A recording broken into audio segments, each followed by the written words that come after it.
The past few months have been rough on the nation's governing party.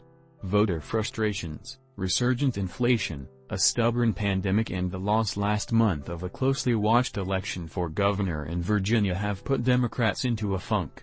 They've responded as political parties often do, fighting among themselves about what's gone wrong.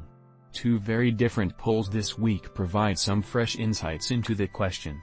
First, the Harvard Youth Poll, which the university's Kennedy School Institute for Politics has conducted for 2 decades, showed that young people, much like the electorate as a whole, have grown less supportive of President Biden and his party. Second, a poll on voter attitudes toward homelessness in Los Angeles, which the Los Angeles Times published this week, highlights the mounting frustration many voters feel, as well as their disappointment with the region's political leadership, nearly all of them Democrats.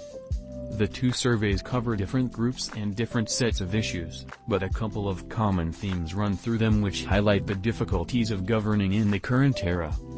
In March, when Harvard last surveyed the nation's 18 to 29-year-olds, Biden stood at a high point of popularity.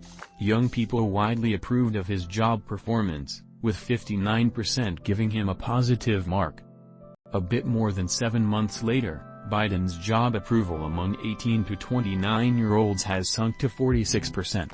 Democrats, Republicans and independents each have soured on the president by similar amounts. One group stands out, however. Biden's job approval among young Latinos has dropped by 21 percentage points, the poll found. That's consistent with other surveys that have shown Democrats losing ground with Latinos, along with voting data from Virginia that indicate a decline in the Democratic vote in heavily Latino precincts.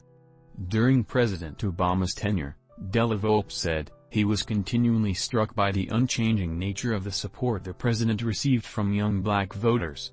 The attitudes of white voters didn't change much either. Latino attitudes were much more fluid, they bounced around a lot, he said. As a major study by Equis Research found earlier this year, Latino voters are less firmly partisan, on average, than either black or white voters, making them more likely to shift in response to economic conditions and major events. The poll can't tell us why Biden has lost more ground with young Latinos than with black or white young people. It can, however, rule out a couple of possibilities. First, the problem is not that young people have grown more supportive of Republicans.